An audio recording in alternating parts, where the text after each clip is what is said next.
Hey everybody, I'm Sarah. Welcome back to my YouTube channel. A question I get a lot is, how can I start stand-up comedy? How do I get into stand-up? I'm interested in stand-up. I've always wanted to try it. I don't think I can do it.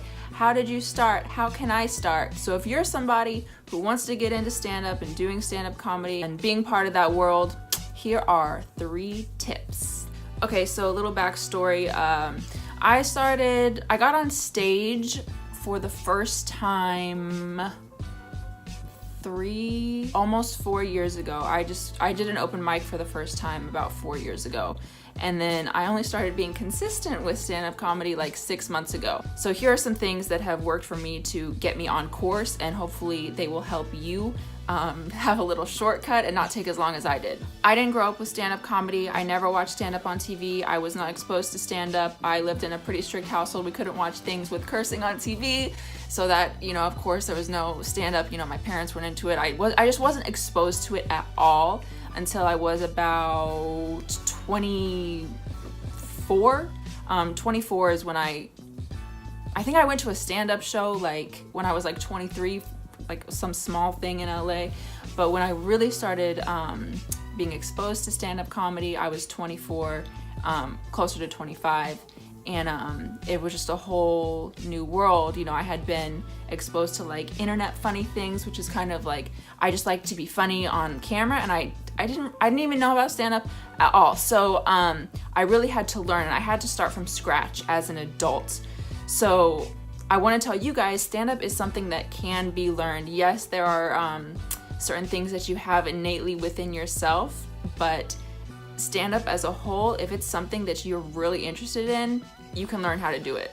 And of course, I'm still working my way up to where I want to be. So, if you're watching this, don't be a hater. Like, we're all still working. I'm going to be accelerating as time goes on. So, don't look at me now and be like, oh, she doesn't know anything. Trust me, these tips that I'm going to give you, they have accelerated me from having no jokes at all, not knowing anything at all, to actually being able to perform at any time and being booked and travel to be booked and things like that. So that just happened in a short amount of time. Even though I got on stage for the first time 4 years ago, the rest of this has happened within the past 6 months. So hopefully these things will help you. There's a whole bunch more, and if you want me to make more videos on that, this is just my perspective, my experience that I just want to share. So yeah, don't be a hater. If you like these tips, okay, use them. If you don't use them. It's very, very simple. Okay, so as I mentioned, I didn't know anything about stand-up. I was not exposed to it before I really got into it. So my first tip number 1, become familiar. So to become familiar with stand-up, you just have to really immerse yourself in it. There's so much stand-up that you can watch by some amazing comedians on Netflix, on YouTube. You can watch on YouTube for free, hours and hours and hours. And when you watch stand-up, don't watch as a fan. You need to change your perspective and position. Watch as a writer. Watch as a comedian. It's going to take time, but you'll notice certain patterns that certain comedians do. You'll be able to like compare and contrast, and you'll be able to start to fine-tune where jokes come from, what are the laugh triggers. So it really comes with immersing yourself in it. I definitely recommend going to live shows if you have a comedy club around you. I think most, towns have at least something, or you have at least open mics just to go to just get the feel and just to be around it. So become familiar with the industry, just be around it, and then you'll start subconsciously picking up on some things. Tip number 2, get on stage. Now, this doesn't mean you have to be booked for something. There are tons of open mics everywhere. You can look online wherever you are, and a stage can also mean the internet. If you don't have anyone to help you or critique you, and you just need to work out that muscle, because it is a muscle to perform.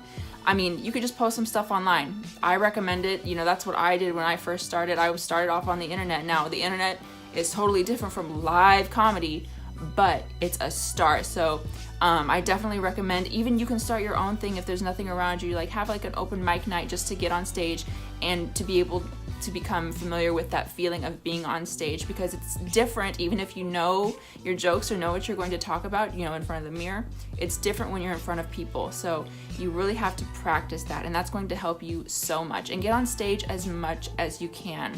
A stage doesn't have to be a huge venue, you know, just being in front of people, and you'll work your way up as time goes on. You'll be able to discover your voice. Not having jokes and not having material written is not an excuse to not get on stage. It's just not. Get on stage and just talk. Just keep your mind talking and speaking, you know, talk to people in the audience. Just start speaking. Your mind will catch up as your mouth goes. Like, you just have to kind of get in the groove of everything. It will help you so much. So get on stage, start talking. Your stuff might not be funny at first. It probably won't. It's a learned thing. I mean, then again, you may be one of the very few people who just, you know, have it right off the bat. But just get on stage and record yourself. Record everything, then you can go through later, listen to it, and, you know, see if something kind of piques your interest. You're like, oh, that was kind of funny, like I'll take that and use it next time, and then you'll be able to start forming your set. And if you think something is funny, if you think a scenario or situation or idea is funny, there are probably other people who think it's funny too. Now you just have to shape the joke, which is a whole other video, but you can definitely learn how to make something funny if you have that core idea.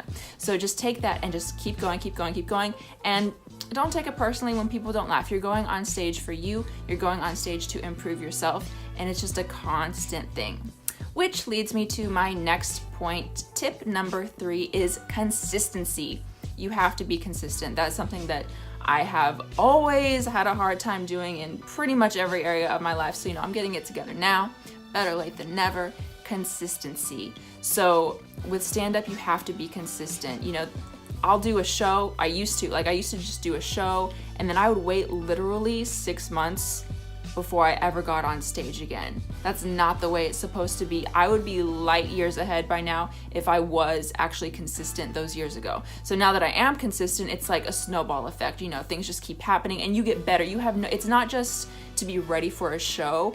It's your brain does these weird things and it just improves so much. Your joke writing gets better. You're way more natural, and people can just feel your professionalism, and you just become so much better all around. Even just as a human being, you're just way better when you're consistent. But you have to make that sacrifice. Even when it's after work, it's late, and you don't want to get on stage and you don't want to practice, write something, do something every day that is consistent to continue your craft and continue what you want to do in comedy. So those are my 3 tips. I hope they helped you. You guys let me know what you think in the comments. If there's some other things that you think are really, really important, please let me know. I mean, I only covered 3 things, so there's hundreds. There's so much more. But yeah, let me know in the comments. Give this video a thumbs up if you enjoy it. And of course, please subscribe. I'm trying to grow my YouTube channel. It's something I'm trying to be consistent with. I started it like 7 years ago, but you know, it happens. All right. Thanks, guys. See you later.